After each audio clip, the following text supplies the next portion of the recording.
During the Japanese occupation of Korea from 1910 to 1945, Korean women were subjected to difficult and tragic conditions, including being forced to work in comfort women camps.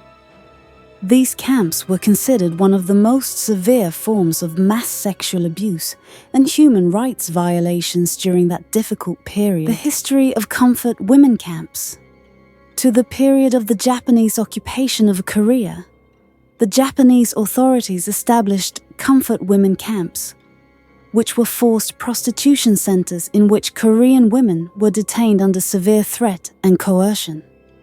In fact, most of the comfort women were from Korea, but there were also women from China, the Philippines, Indonesia, Taiwan, Australia, the Netherlands, and other places. As for the conditions of the camps, Korean women who were forced to work in comfort.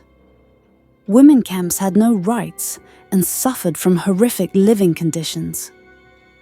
Women were subjected to physical and sexual assault on a daily basis and had no way to defend themselves.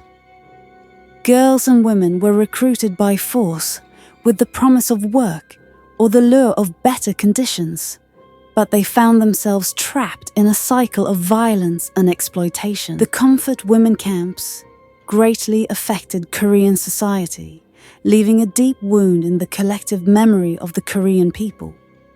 This period is considered one of the most tragic periods in Korean history, and these memories still affect the daily lives of many Korean women and their families. After the end of World War II and Japan's withdrawal from Korea, Korean women began to reveal the crimes committed by the Japanese government against them.